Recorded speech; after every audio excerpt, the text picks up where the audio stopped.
Welcome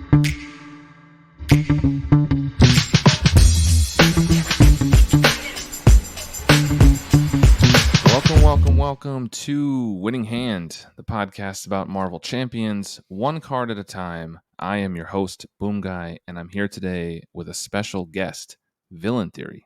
Hey guys. Thanks for coming on. It's good to have you here. I really look forward to the discussion that we have today about one of the new cards. Obviously, everyone already knows who clicked on it because it's in the title of the episode. It's Fantomex and E.V.A. So we'll get into that. Whether you're a new or an old listener, if you like what you hear and want to support the show, the easiest way to do that is to leave a rating and a written review on whatever platform you're listening. That really helps bump us up and get the show into more people's podcatchers. So thank you. All right, so since we have a guest, we always like to start with a few questions and let the guests introduce themselves and get to know them a little bit. So I have a few quick questions to run through for you, and then we'll get into some longer questions. So first question is, what is your favorite hero in Marvel Champions to play? That is an excellent question, and I could give a lot of different answers because the heroes in this game are, I think really, really good. But I'm going to have to go with Star-Lord. I just, take a few risks, and I think I like the way he interacts with different cards, especially allies, so big fan of Star-Lord. That's a good choice. And what is your favorite aspect to play of the four? Or I guess of the five now announced, but four so far. Ooh, can I choose the pool aspect? It looks interesting. It does look interesting. Yeah, I would say I'm very much torn between aggression and leadership, but I think I just have to give the slight edge to leadership. Obviously, it matches up quite well with Star-Lord. I just like how, again, I like the interaction between the cards. Almost every event and every upgrade kind of interacts with your allies, so you've got a lot of moving parts that, connect. What do you think separates leadership from the other aspects? Like, what makes it the most fun for you? I can have the same ally in my deck, but depending on, maybe I've got some upgrades for it, maybe I've got an event that boosts it, I can use it in very different ways. And I think I really do like allies. I think a lot of people do not like allies, but I think what's cool about them is, I can attack, I can fort, I can block. They have a lot of things going on, and then they might have some kind of ability on top of that. So I think that just really elevates it for me. And when you're playing leadership with the allies, do you tend to favor decks where allies survive or where you're chump blocking and using them for effects when they come into play? I like to mix it up, but, I do think I like it when the allies do something really interesting. If they have some kind of, enters play effect or some kind of bonus when you use them. So I definitely want to use them rather than block with them. But, sometimes their time has come and it's time for them to take an attack. Next question. What is the primary player count that you play the game at? Again, that's kind of a 50-50 between solo and two-player. But I will say a lot of the time that I'm playing solo, it's kind of for the purposes of testing decks. I think I'm quite known for, deck building. And I do enjoy it. But when I'm just playing for fun, I really like to have, two heroes, whether that's two-handed or most of the time, I'm lucky enough that my partner actually plays the game. So we play two-player quite a lot. Yeah, I think two-player is my favorite player count. I think it's actually the best for the game. I like three-player as well. Four-player tends to not be my favorite. It gets a little bit long, and I think the time between turns tends to drag sometimes. A game can go on. Plus, the villains often have so many hit points that it just can become a grind at some point. Yeah, I would say all player counts definitely have, their pros and cons, but two-player does feel like quite a sweet spot to me as well. You mentioned you are known for your decks, and I think that's true. That's where most people know you from. But since you're known for your decks, would you mind telling us what are some decks or the deck that you are most proud of? That is a very difficult question because they are all my children, but I think one of the most interesting ones I have made is perhaps my Master of Puppets deck, which is a Phoenix protection deck. And traditionally, I don't like protection that much. I don't, I feel selfish, but I don't really like to, dedicate my turns to defending people too much.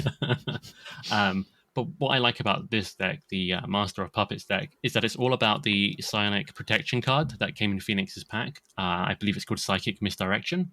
And it's all about, turning the villain's attack, I think any enemy, but normally the villain's attack into another enemy, make them take out their own minions, which is, infinitely satisfying.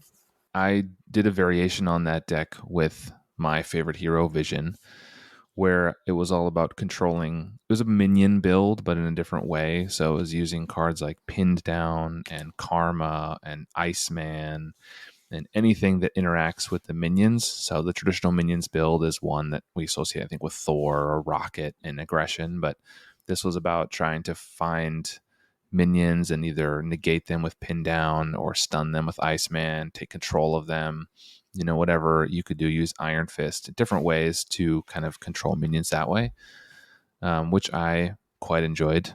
It sounds kind of similar to what you're talking about with, it wasn't as good as your deck, I assure you. I'm sure it was. At the time I made Master of Puppets, Phoenix hadn't been out long. If Iceman and Karma had been out then, they would definitely be in there as well. I think that sounds really cool. Yeah, it's a cool way to play, and it's a deck I hadn't seen before when I built it. Like, I'm not an expert deck builder, but it was fun. So recently, you have made the jump from Marvel CDB cult hero to YouTuber. What sparked that move to YouTube? Like, what convinced you to finally start that? And what are your plans for the channel going forward? So there's definitely a few factors involved in why I made the jump from making decks to YouTube, and I'm still going to be making decks. I don't know if I'll be making them as much because, I've got to split my time toward the game somehow. To begin with, when I got involved in Marvel Champions, I watched one YouTuber, and that guy was Tony Tales, and I Mm. really liked his style. He's very, analytical, and that suited me very well because at that point in time, I was trying to absorb everything I could about the game. If I get really interested in something, I kind of want to, like a sponge, take in everything I can. And yeah, every time a new video of his came out, I'd be watching, commenting, and actually ended up on his podcast. That was the first kind of actual content I ever did for Marvel Champions. And sadly, Tony, and I think it's the right choice. He had, personal reasons, but he stepped back from making videos for the Hmm. community. And I don't think many people know this about me, but I used to stream, video games a few years ago, which, it wasn't, content quite like this, but, I definitely dabbled in it a little bit before. And when Tony stepped back, I thought to myself, I like doing that kind of, analytical style. Maybe that could be something I do. But then I decided against it. A few months went by, and another YouTuber called Nelson invited me onto his channel, and we actually started doing a little series together. And, I was thinking, this seems kind of fun. And during that time as well, I started a deck building series called Unusual X-Men Decks, Hmm. which was taking X-Men characters, and trying to build a deck for them without, all the typical pieces you would expect for that character. Some of them do have obvious cards, but then they've got some, crazy gimmick thrown in. Some of them just say, no X-Men cards, no mutant supports, nothing like that. Go completely different. And I basically gave one of each of those decks, there was one for each hero, to a different, content creator to play on their channel. And I just loved seeing the response from people that they gave.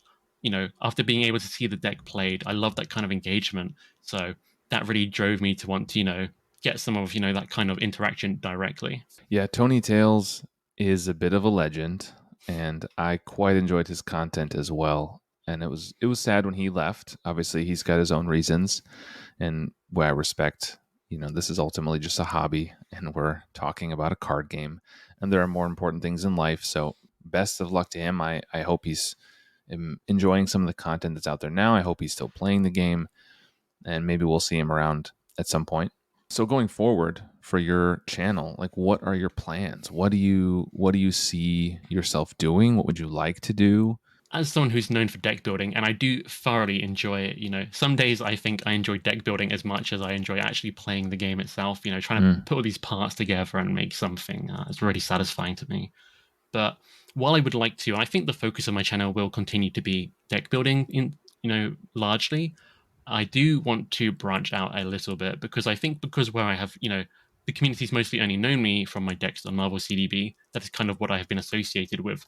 But to make decks, you have to play the game and interact with all parts of it. So I like to, review heroes, do a bit different things like that. Nothing too, crazy beyond that. I think I'm quite happy putting the odd video out, and we'll see how that goes. Yeah. Yeah, I think there's a lot of hunger in the community for deck building tips and help. Marvel CDB is hugely popular among the community, and I see posts all the time on Discord or Reddit or wherever about, I just got into the game. Are the precons any good? I don't know how to build decks. Or people who are thinking about getting in the game. Should I not get into the game because I don't know how much time I have for deck building or it seems overwhelming? And I sympathize with that because I think if you're getting into the game at this point, there's a lot of cards and there's a lot of content to absorb. And I think it would be overwhelming. I joined the game pretty much at launch, just after. I got in at the first hero pack, so Cap and Miss Marvel, and that's when I bought a core set and got into it. So I was lucky to grow with the game, and I'm really grateful that I was able to grow with those cards and then eventually outgrow some of those cards as better ones came out and we realized that some of those core set cards are not worth playing. But yeah, I think getting in now, people who haven't played a game like this could struggle. So I definitely could see your deck building tips and whatever you do being hugely popular. I think your channel has already grown tremendously since you started. So congrats on that. Thank you very much. And I would agree with you that I think it could be quite overwhelming. I actually got into the game around Galaxy's Most Wanted, so a little bit later than you. And it's definitely an interesting time to join. But I thought there was a lot of cards then. There is, I would say, I think we're like have double the amount of expansions now. So there's definitely a great deal more content. Yeah. But to anyone listening, interested in deck building, I would say don't be intimidated. It's easier than it looks, but you're going to have to experiment. Your first deck, if it doesn't come out exactly how you want, that's fine. You just have to work on it, and it's kind of an process you have to iterate on, and you'll get better at over time. But you don't need a perfect deck to have fun and beat a few villains. Yeah, and I think what you said, the iterative aspect of deck building is important because often I see people who are new to deck building in a game like this will get a deck or try their first time at building their own deck and it doesn't work or it doesn't perform like they wanted to. And then they say, "Oh, I'm terrible at this." Take the deck apart, go on Marvel CDB and build somebody else's deck. But even when you're playing someone else's deck off of Marvel CDB, it's really important to understand why that deck was constructed that way, why those pieces are included, and how to pilot the deck comes from that base. And I think if you're doing it yourself, you just innately understand that. Otherwise, you have to read up on it, which you do great write-ups. And there's a number of really good deck builders who do great write-ups on each of their decks they do with pictures and GIFs, and it's a whole. Some of them get very elaborate, and it's like I feel like it's sitting down to read a chapter of a book. But yeah, so we look forward to seeing more what your YouTube channel has, and I personally know I'll be watching and tuning in, and I look forward to what you're going to do. So a couple episodes ago, we started a new segment where we start answering questions people send in because I've been getting more and more emails and messages on Instagram and Reddit and Discord and via email, winninghandpodcast@gmail.com. So we're answering one question each episode. Today's question is about campaigns, and I think it's appropriate because we just recently had a new campaign come out. So, Villain Theory, when a new campaign comes out, this listener wanted to know, how do you play that campaign content initially? Do you avoid all spoilers? Sleeve the cards with a blindfold so you don't read any of them? Do you go in as blind as you can? Don't skip ahead in the comic because you don't want to know the next chapter. Are you avoiding spoilers like that? Do you not care? Are you looking at the spoiled content online that's released before the content even comes out so you already know what's happening? Do you play with the campaign cards, without the campaign cards? Do you use the precons that came with? There's all kinds of ways to play. So what's your favorite way to play when a new campaign box comes out and you rip that shrink off? How do you play it? Okay, that's a great question. So, what I initially do every time any campaign has come out is we actually just play through the campaign. I personally do prefer playing in standalone mode. I honestly normally only ever play the campaigns once. And if they've been out for a bit longer, I will eventually drift back to them. But it's only something I do very very occasionally. Definitely a standalone player. But whenever I open a new box, big part of the experience which I do enjoy is actually playing the campaign. Kind of this is kind of a one-time thing for me in that regard. Mostly, but I do really enjoy it. I take the heroes in the box, and I'm quite fortunate that we normally play two-player. That one of us gets to play one of us gets to play the other. Although I will say there are, I don't want to call them arguments, but definitely quite often we are both drawn to the same character. So there is an element, where I'm playing my second choice out of two characters. I'm looking across, I'm thinking, yeah, that character looks really good. I can't wait to play those after 4 more scenarios. But no, I enjoy all the characters really, so it's not too bad. Do you use the campaign cards when you play the campaign? Yes, yeah. I think I'm like you. I play the campaign through pretty much once, as it's intended, with the campaign cards. And I would say I think every time I've used the heroes in the box, and since I'm excited to play them, they're new. I think it's about 50-50 whether I try the precons or just take them apart. I don't often play the precons anymore. I forced myself to play them in the next evolution because I wanted to see how they were performing. Because early precons, I think, had a pretty bad reputation in the community of being weak or frustrating in a lot of ways. So I wanted to see how those have improved. But I'm like you, I don't really go back to the campaign. And if I do go back to the campaign, I think I often will play them as like 5 standalone scenarios and I skip the campaign cards for the most part. I find those are really hit or miss for me.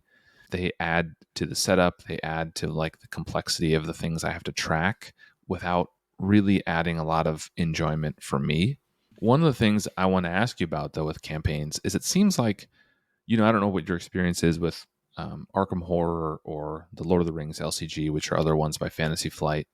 I've played both of them. Arkham Horror is very campaign driven. You basically have to play the campaign. I mean, you can play a standalone, but it's designed to be played as a campaign. It's a story. And I almost feel like Marvel Champions, the designers kind of want that experience. Like they kind of want these campaigns to provide narrative twists or things that are happening. They feel loosely tied together, and I've always felt that that structure is kind of unsatisfying. How do you feel about the campaigns we have? Yes, I think I agree with you. And I just want to go back quickly and say I normally try and use the precons, but I normally edit them a little bit. If they give me Mm, free of this card, which, it's kind of clearly only meant to be one copy of, and mostly to be used that way. So I'll normally, move that out and, maybe add a couple extra in. But in Mutant Genesis, my partner was like, yeah, we should really play the precons. So I was like, oh, okay. And she was playing Protection Colossus, and she despised that precon. mm. She hates it to this day. So yeah, we quite heavily edited the next evolution precons. So, how do you feel about the campaigns as they're designed and given to us by Fantasy Flight? I think you really hit the nail on the head. I've not played much of the Lord of the Rings LCG, but I've played quite a bit of Arkham, and that game for me feels like it was built for campaign mode from the ground up. Whereas Marvel Champions, it kind of feels like it's something else added on, and it's a little bit what you say. I think it adds complexity to scenarios which I don't think need too much of it, and it does vary from campaign to campaign because they all have very different, things that are added on. I actually really I found the next evolution campaign really pleasant. I really enjoyed that. I think that's definitely definitely into my top 2 campaigns. Not sure Mm, what the other one is, but it's definitely up there. It felt very smooth. There wasn't too much added to it. I feel like the sinister motives. While I really liked all the interesting things going on, there was quite a lot of bookkeeping for Marvel hmm. Champions, which I'm not. I don't really mind. But when I play Marvel Champions, that is not an experience I'm kind of looking for in that game. It's interesting. I do think this campaign was really good. Maybe the best played as a campaign, but I've seen some complaints online already about the Hope Summers modular. I have my own complaints going back to Mad Titan's Shadow that forces Loki to use the Infinity Stones, which I really just wish I could play Loki without the Infinity Stones, but it's a part of it interacts with his cards in a way that you can't really take it out.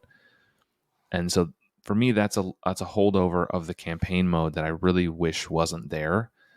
And I wish that was just a campaign element. So if you're playing the story, sure, Loki has, the Infinity Stones because that's how the comic went. But for the rest of the time, I just want to play Loki. And it's the same with this Hope Summers modular. It relies very heavily on that, which it's not a bad modular set, but you don't always want to include it. So I have some mixed feelings about the campaign, and I agree with what you said. It feels tacked on. It feels like a core part of the design in Arkham, whereas here it felt like, oh well, we're releasing these scenarios. Why don't we make it a campaign? And it's like a comic book with a few panels that kind of pulls it together. But they've gotten better narratively over time. But I don't think that's the experience I want necessarily from Marvel Champions. I prefer standalone as well. Just to add on to that, I think the designers, when they have an idea for a box, what I've heard in, podcasts and interviews with them, I think they kind of have a story idea that they want to tell, and that is kind of how they will structure it. So they will have the campaign idea from the get go.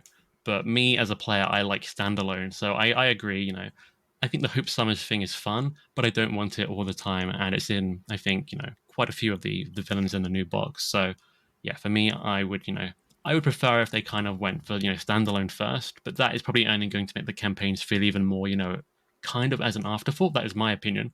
One of my friends Hmm. plays campaign mode most of the time, so I'm sure there are listeners here who will disagree and think they love the campaigns. It feels like the right way to play, and that's fine. But it's definitely not how I feel. Yeah. Well, listeners, let us know how you feel. Do you like the campaigns as they are? Do you play campaign mode? Are you primarily standalone mode? Let us know what you think. All right. Let's move on now to what we've been playing recently. So this shouldn't come as a surprise to anybody, but I've been playing a lot of Next Evolution, and as you just heard, when it first came out, I played for it in campaign mode. We, played one of the new heroes each, and it was really fun. But after that, I took the new heroes and I just, slammed them up against a bunch of the old villains just to get a real sense of how they work against, existing, sort of established power levels. With someone quite analytical, that is quite, fascinating to me. So I really enjoyed that. And then we flipped it over. So we've now been playing old heroes against the new content. So we've had I think it was She-Hulk and Phoenix up against, and I guess calling Phoenix an old hero is kind of it's from the previous wave, but pre-existing heroes. We took them up against a couple of the villains, and that's been really fun. We had one game which we ended where we were both at 1 HP, so it doesn't Mm. get any closer than that. Wow. Do you play the campaigns usually? Do you play, or generally, do you play standard expert, standard 2, expert 2, heroic? What's your preferred difficulty level? Our preferred difficulty is expert mode. But in Mutant Genesis, we took the campaign and we played it in expert mode. That was our first experience. This time we started in standard mode, perhaps slightly humbled by taking what was mostly just the precons still at that. Mm. It was still the precons up against Magneto, Mm. which was quite the experience. So we went into standard this time, but I do normally play on expert almost all the time otherwise. I'm almost always exclusively at expert. I will sometimes increase the difficulty by using the standard 2 with the expert instead of standard 1. And I find between normal expert and standard 2 expert 1 is kind of my preferred range. But I went through Next Evolution in standard first, and I found it kind of, I don't want to say easy, but it wasn't much of a challenge, even with the precons. Going back through it at a higher difficulty, I think has made it more enjoyable for me. But I also played it two-handed, and then I played it solo a couple times. Well, I've been playing a lot of Cable recently, and I've been playing a bunch of Cable, and I tried some of your Cable decks because I knew you were going to be here, so I played some Cable. I have seen a lot of people talking about the new heroes, and I'm curious to get your take on this. I see a lot of people talking about Domino and how good Domino is. I think Domino is very powerful, but I might think Cable is more powerful. I might think he's the stronger of the two ultimately. I think he is really incredible. If you can get a good mulligan, he can hit the ground running. A couple of games recently I played where I was able to put out build support right away, but I drew another player side scheme in my hand at the start. So I was able to clear sometimes two of them in like the first turn if you get a good draw. And then he just was really going fast. He's great at support, which I hear a lot of people say, but I think he's really good in solo too. I think he's very, very strong. He can kind of ramp up if you don't get a fortuitous draw early. I feel like you can kind of stumble out of the gates a little bit. But by the end of the game, he's got so many upgrades and supports that you're churning through your deck so quickly because there's not much left anymore, and you're just getting all your best cards every turn. And he has so many resources to pay for everything. Gray Malkin is incredible and very clever. It reminds me so much of Friction Resistance, which I think, not the first one to say that, but it's such a fun interaction. I think Cable's really good. So if I had to pick, I would say right now Domino is probably stronger than Cable. But I think by the time the game advances a bit, I think Cable will be the stronger of the two. And I wouldn't be surprised if he ends up being the strongest of this wave. Hot take. What do you think? So I found Cable to be more fun than Domino for me, although I have enjoyed them both, a lot. I think they're both really good heroes. I think if you compare them to other, campaign boxes, I think these are some of the best we've had, together. I think they're both Mm-hmm. really strong, in terms of fun. But also, yes, they are pretty strong. I found that Domino, I would say, is quite a bit stronger to me overall. And I do think Cable will get better, though. I do think as more side schemes come out, he's going to grow. One in particular I'm looking forward to was officially previewed with X23, so hopefully we're okay to talk about that here. That is the Mm. specialized training one. I think, Mm-hmm. the way he readies up, from a soloist perspective, he's going to be able to, really lean into that, and that will make, a notable impact. But in multiplayer, helping everyone to get that is going to be very, very strong as well. I do think it's interesting how in multiplayer he's very much, a lot more of a support hero because of the way you can interact with, get those side schemes out, especially at the start. So I think that's very interesting. Whereas in solo, it's a lot easier to defeat the side schemes you get out, so you can kind of have more of a rapid fire, play this, defeat it. As you Mm-hmm. say, you can get another one out on the same turn. Not all the time, but I'd say fairly often, and Mm-hmm. that's really satisfying. It's quite rare, but I know I've had combos where I've actually managed to, I think, defeat three. I can't remember exactly how that sequencing goes, but it's been very good when it lines up. Suddenly a big swing in momentum. So he can have some really good games, definitely. But for me, I'm going to counter your point a little bit. I think Domino will continue to get stronger as well, and because of the way she can move cards around. I think Mm. as more, powerful cards do come out, she's still going to be able to interact with those in interesting ways. Let's say an ally is defeated, it goes to your discard pile. She can then swap down, use that alter ego ability to bring it back to hand. So as more, good allies and good things like that come out, she's going to be able to keep playing with those a lot more than certain heroes. So we'll see how it goes. But I definitely think Cable is going to get stronger. Strongest of the wave, I'm going to say it's really difficult, You know who's difficult to predict is Deadpool. Yes, he's very difficult to predict. I can't tell if he's going to. Yeah, I can't tell what's going to happen with him. He could flame out. I feel like a lot of people are talking about rush with him. That seems to be what he's kind of built for. A longer game doesn't seem to suit him. So I wonder how he plays in multiplayer. He could be, I don't know. His cards seem kind of crazy. He could be really, really good. So I'm curious to see him. I'm not super excited about it. I don't care about the character, the pool aspect. I have split opinions in the pool aspect too. Yeah, the pool aspect is probably what I'm more looking forward to than Deadpool. But my partner loves Deadpool, so she's excited for that. Hmm. But yeah, I do. I think a lot of his kit leans toward Rush. I think he's very obviously designed for a lot of very sudden damage. But I do think he will be good in multiplayer. I think in multiplayer you will pivot out from destroying the villain very very quickly. Unless you're in like group rush. If everyone's trying to rush, you can still go crazy. I'm sure. I think in a Hmm. regular multiplayer paced game, you're going to be kind of more of the burst output guy. If a big problem comes up, maybe you can find a lot of that damage you need very quickly to help deal with it. And I even think he can fort for in quite large chunks, which I think suits multiplayer quite well. So I think that's going to be an interesting angle for him. Yeah, I mean, a rush game with him and Star Lord, forget about it. No villain stands a chance. I think Cable and Domino, for me, are by far the strongest campaign pairing we've gotten. I think, for me, it's not even close. There's always seems to be one that's kind of weaker. I think Spider Woman's great. Hawkeye is mid. And, Groot and Rocket, same thing. I feel like often you get one that's really good and one that doesn't quite hit for me. I feel like both of these are really strong and they should only get stronger. I'm excited for this wave. I don't know what an X Force is, but they're here and I'm excited to see what they can do. So I think X23 looks great. Angel looks really fun too. So I'm really excited for the whole wave, actually. All right. Well, now it's time for us to transition to the card of the day. And the card of the day was selected by you. It's a little bit of a cheat, I will say, because it kind of comes with a second card.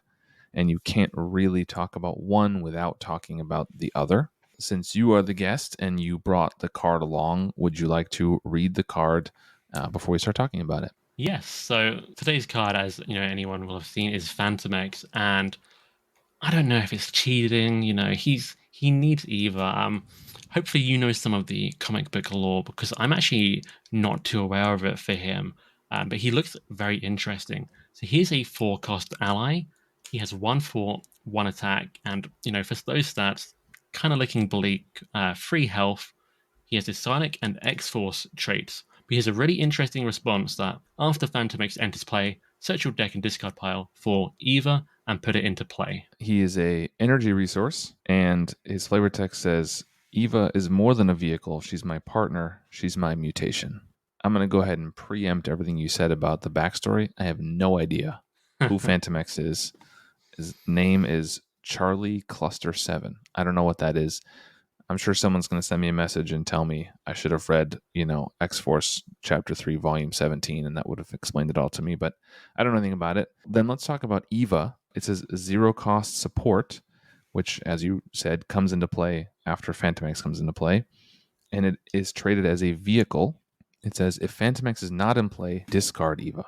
Action, exhaust E.V.A. and choose one of the following. Remove one threat from a scheme, deal one damage to an enemy, heal one damage from Fantomex. So as you said, 4 cost for a 1/1 with 3 hit points is underwhelming, but it has this key component.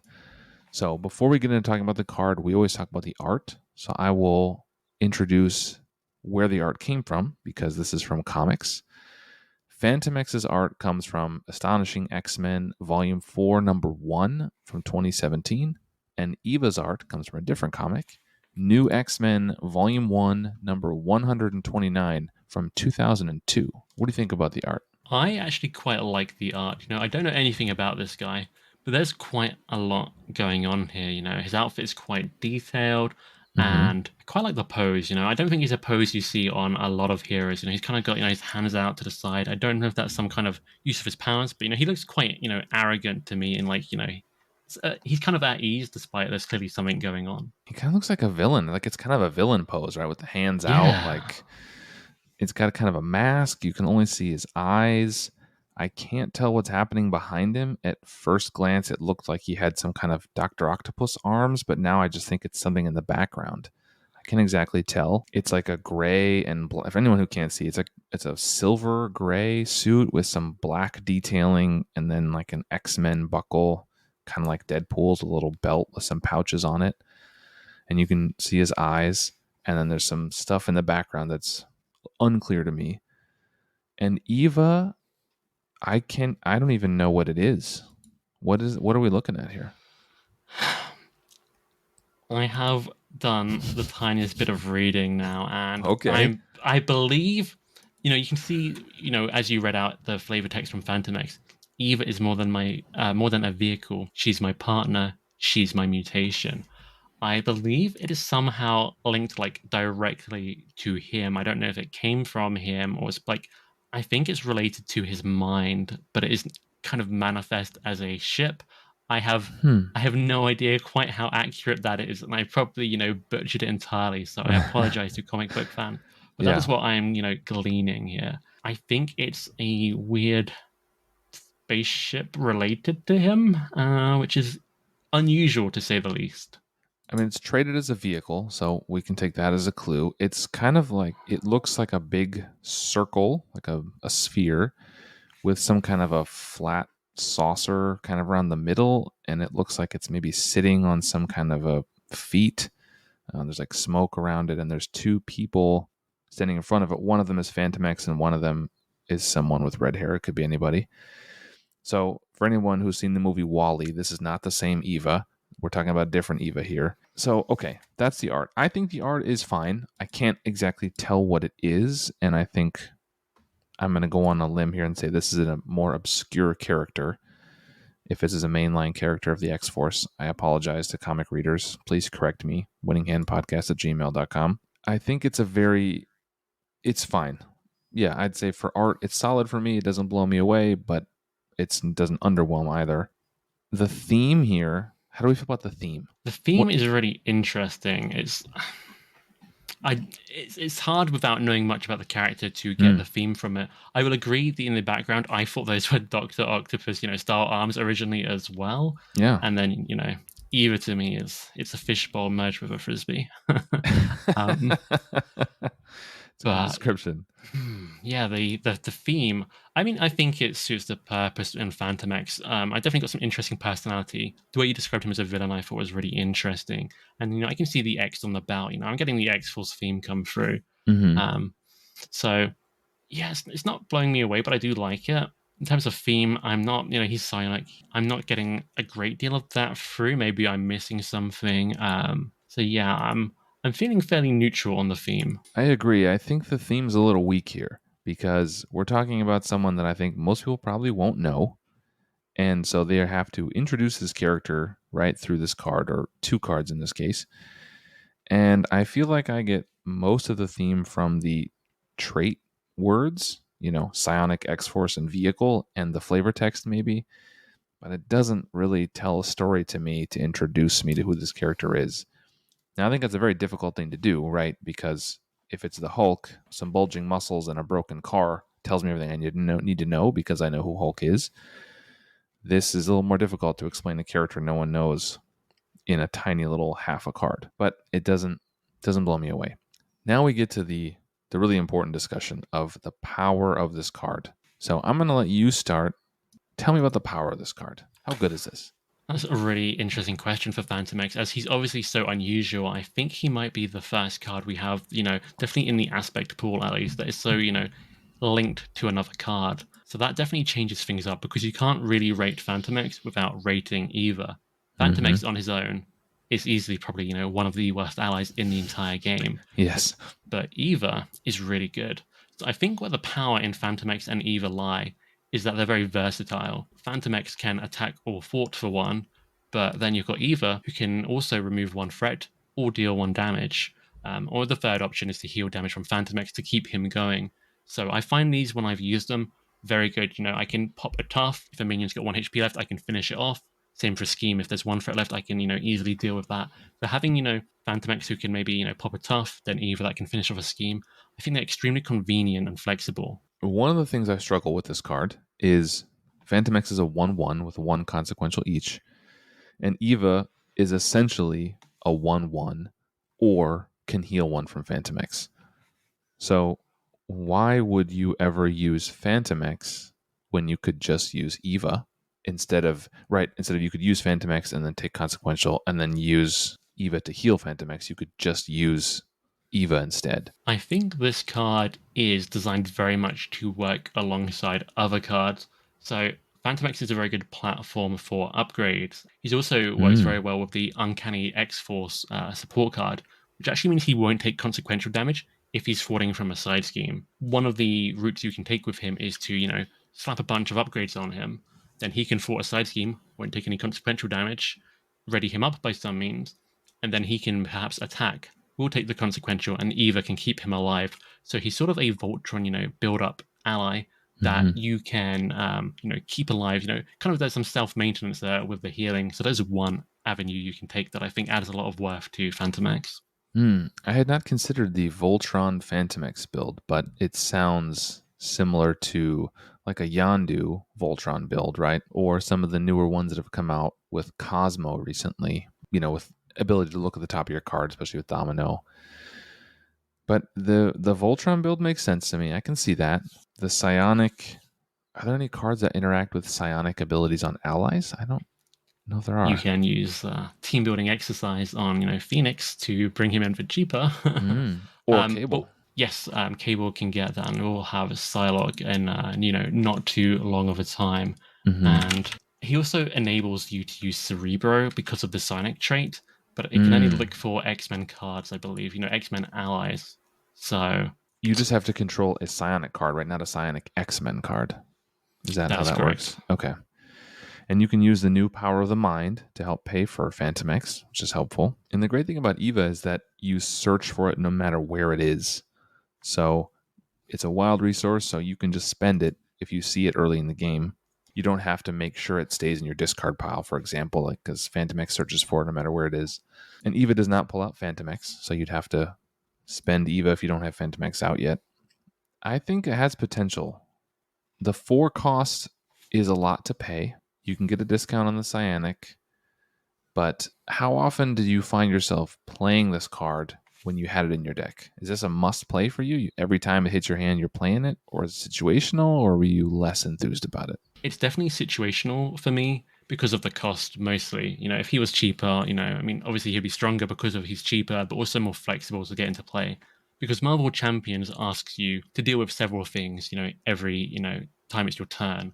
Because a villain is doing multiple things, it's going to attack you next turn, it's put some threat on, there's been an encounter card, maybe multiple. So you have a lot of things going on. So dedicating my whole turn, mostly to playing an ally, it has to be a really good ally. So that definitely holds Fantomex back in my mind, but I do like to play him because if I'm playing Fantomex, I'm basically committing to him taking up an ally slot to the rest of the game. That has been my style with him. So he's quite a long-term investment, kind of like an Avengers Mansion or something like that. I'm playing him not for the value he'll bring immediately, but So I would say if I get him earlier game, he's more valuable to me, and it is more in decks that really benefit from him. If I'm not really leaning into Uncanny X-Force, I don't know if I use Fantomex that much personally. I think that card really changes the game for him. Now, remind me, is there a way to find X-Force allies in your deck? Yes and no. If you use Call for Backup, which is the new player side scheme in Mm. leadership, that can search your deck or discard pile for an ally. So Cable, as we talked about earlier, is quite a good candidate for Fantomex. It comes in his precon for a reason, I think. But Mm-hmm. Cable can, as part of his setup ability, guarantee any side scheme he wants. So he can get Call for Backup in play. Then if he thwarts it, he can get Fantomex in play turn one. So that's definitely an option. For free, too.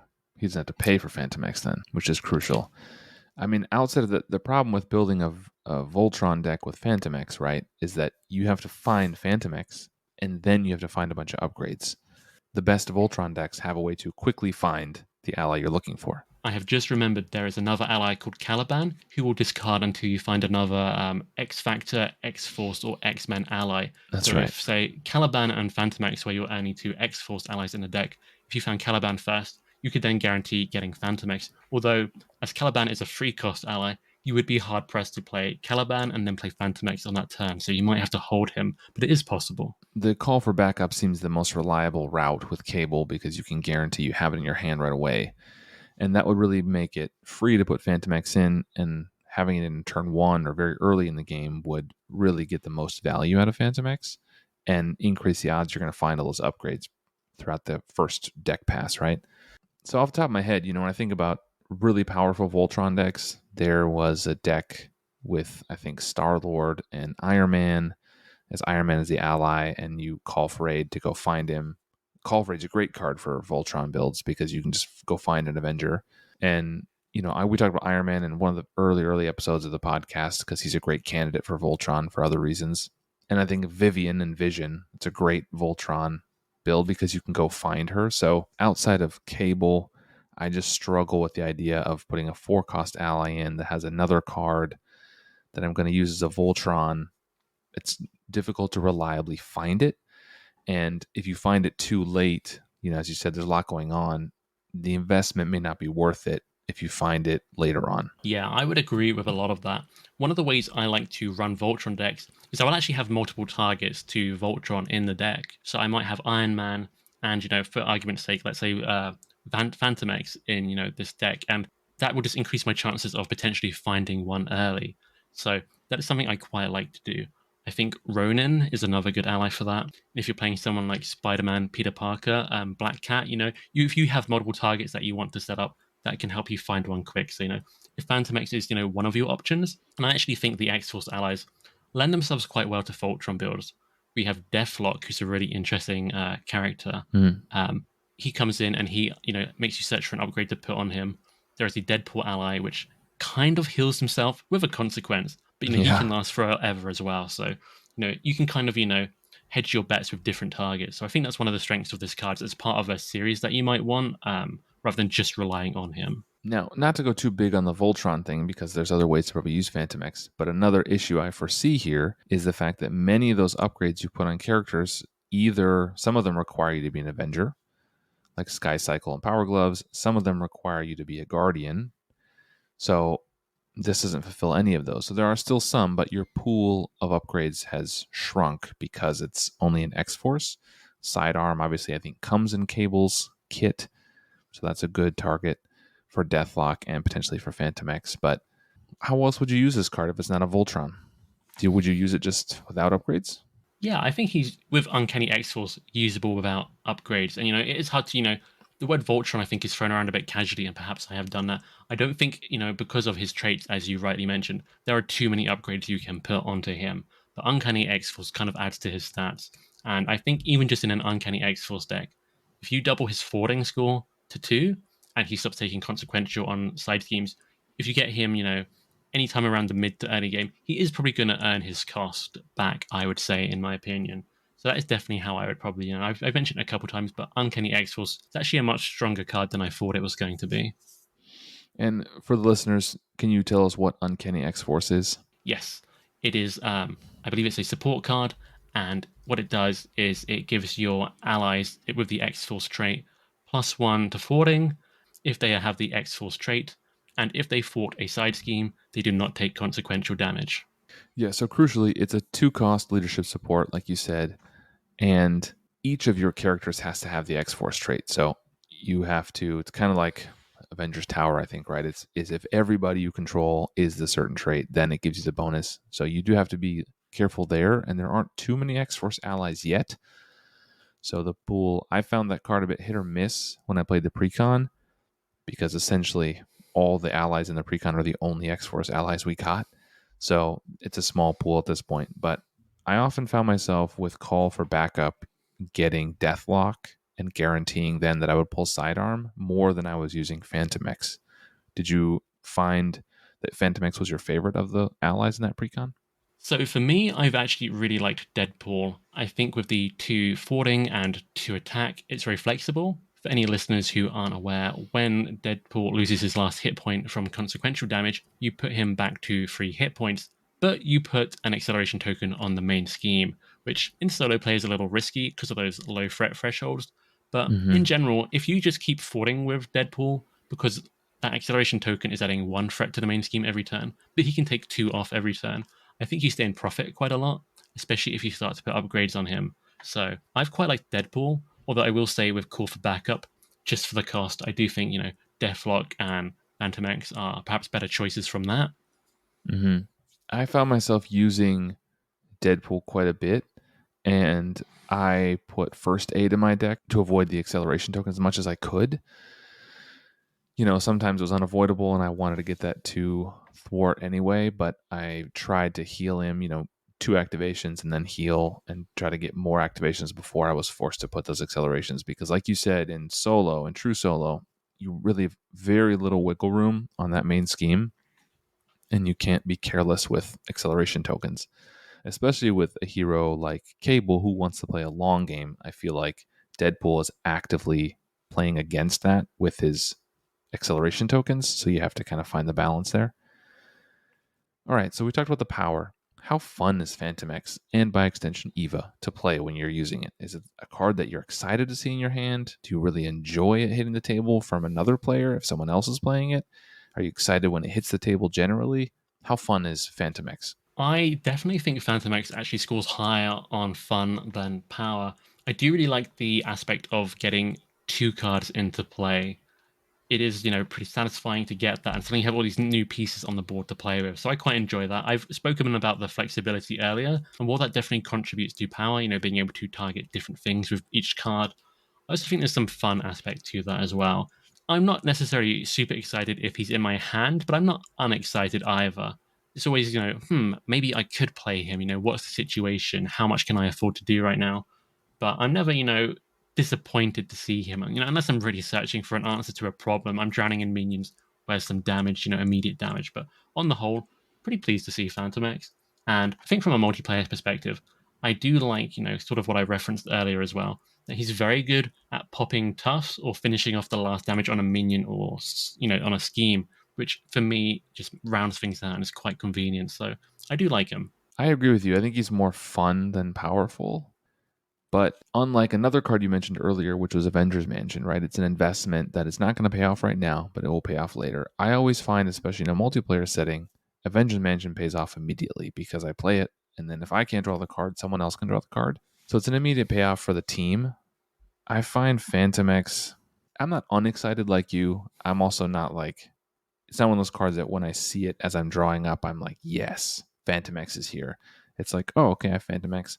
Depending on what else is in my hand, I may or may not play Fantomex. I don't know. Depending on where we are in the game as well, like what we need right now and how late in the game it is, because it may not pay off if I have to pay the full 4 cost. So I agree. I think it's kind of more middle for me. It can be fun. It's never not fun. But so then I think we need to move to final score time for Fantomex and by extension EVA. We talked about the 4 categories that we normally do, and we always tell everyone when we're scoring a card, 5 is right in the middle. It's true neutral. So 5 is not a failing score. 5 out of 10 does not mean F. 5 out of 10 means it's right in the middle. You're kind of ambivalent about it. Knowing that, I will give you the final word. So I'll give my score first. Since you're the guest, I want you to have the last word on Fantomex. For me, Fantomex is a 6 out of 10. I find Fantomex to be a little better than mid. I think it's fun. It's a new kind of concept, a card that's linked to another card like this as an aspect card. So I think that's fun and it's unique and it's novel. If we see a ton of them coming out from now on, the score may drop for me. I find the art to be kind of mid tier.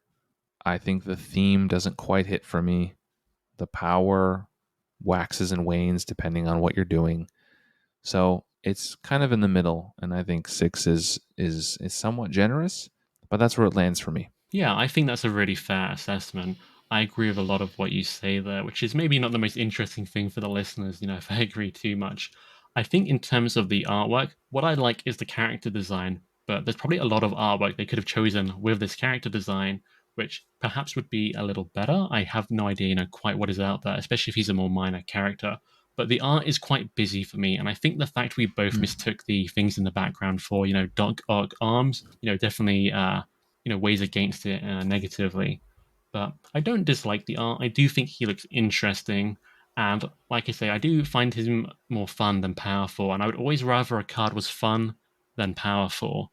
So while I want to be different for the sake of being different, I actually think 6 is the perfect score for him. He's a good card, very playable, but he's not something you're always, desperate to play.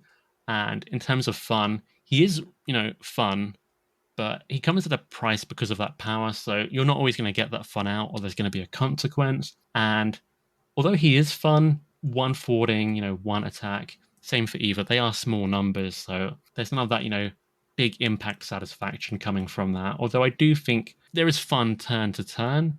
But yeah, I think 6 overall for me as well. Yeah, and well, we agree. So, listeners, you heard it here first. Villain Theory thinks I'm a genius. He said it, not me. I want to pick up on one thing you said quickly. You said you would always rather a card be fun than powerful. And I think that's really insightful, actually, because I agree very much. Oftentimes, if a card is powerful and not fun, you'll find it in every single deck because it becomes one of those you have to include it. If you don't, you're really leaving something on the table or off the table, as it were, but you don't enjoy playing it. And I think there are some cards out there, they're not unfun, but there's some that are just staples that I see in so many decks, like Helicarrier. Avengers Mansion was one of those early in the game, I think. I see that one a lot less now.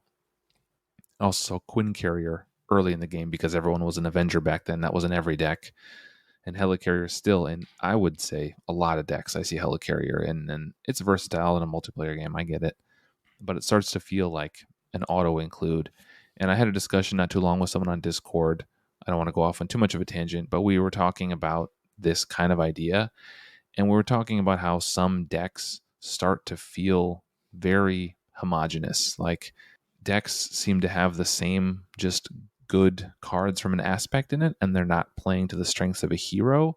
They're just putting all the good justice cards in a deck and playing him in justice. And I think the discussion I had was with Journeyman, who's another deck building guy. But the interesting part of the discussion was that, at some point you get all these cards that you feel like you have to include. And so you include them all, and pretty soon, you're at 40 cards.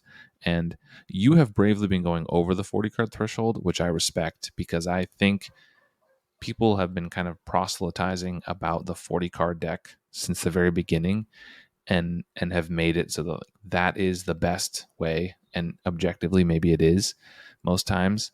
But I feel like very few decks risk to go over that.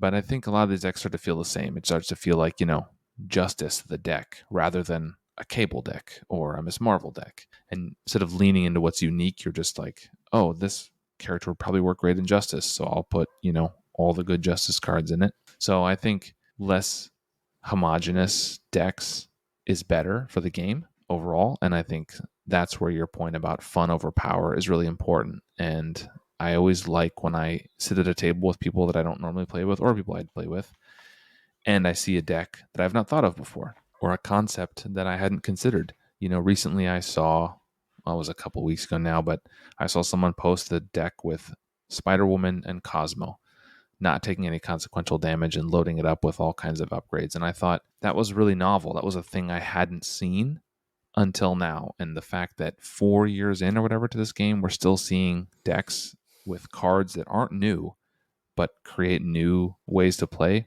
I think that's really great. It speaks to the health of the game.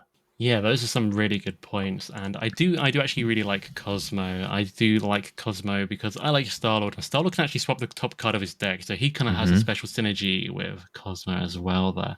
But I think that's a really good point, and I'm glad you went into it some more. I don't want to speak for him, but something I've seen from Journeyman lately in discussion and maybe in his decks is he likes to change up the resource cards. Most people have strength, genius, energy, and he's been advocating that maybe you don't need all those.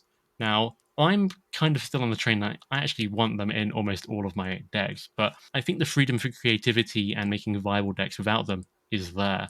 And I think, when you make decks for so long, you kind of, you do need to freshen up the experience. And I think, whereas, maybe perhaps he's, perhaps, using less energy, resource cards, I am exploring with the player card limit. Why not go to 42 or 45 or 50 cards? And that's been really fun for me. And ever since I started playing the game, the law has been you must have 40 cards. Do not Mm-hmm. go over these 40 cards. But it's actually been really fun for me and I've enjoyed it. And there are definitely some downsides to it. I definitely only do it on certain heroes or with certain archetypes. I'm quite careful with it. But at the same time, I think going to 41, 42, you're barely going to notice, if at all. And some heroes do have advantages in some ways. The character I really like that I think most people don't is Adam Warlock. Adam wants to find an aspect card in every hand for his Battle Mage ability to trigger Mystic Senses. If you just have a handful of hero cards, you can't use it. So by diluting the deck more with more aspect cards, you increase your chances of finding one.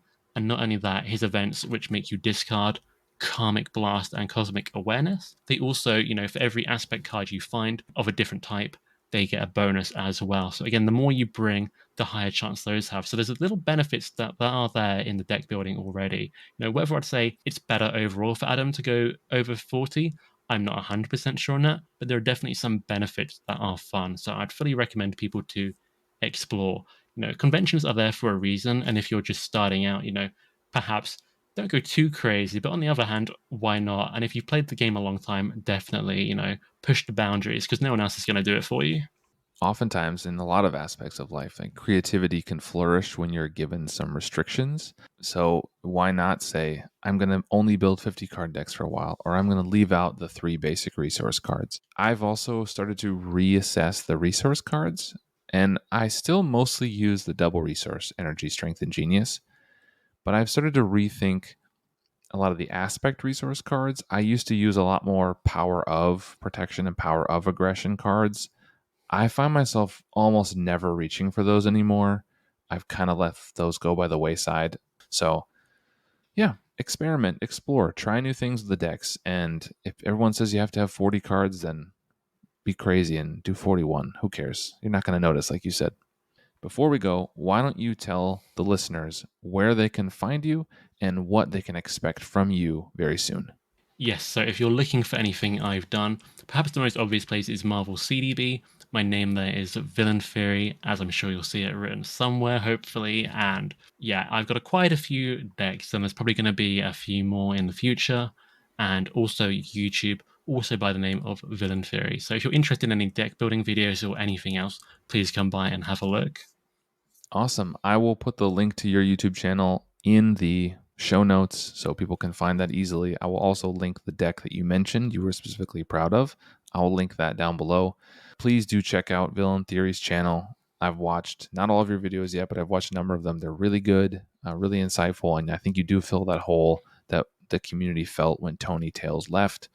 And so I really look forward to more of your content. So thanks for coming on today. That does it for today's show. Again, if you liked what you heard here today, please take 2 minutes and leave us a rating and review. That does help us move up the charts a lot and get the podcast into other people's hands. So thank you. And for me and Villain Theory, we'll sign off and say goodbye, and I'll see you next time. Bye.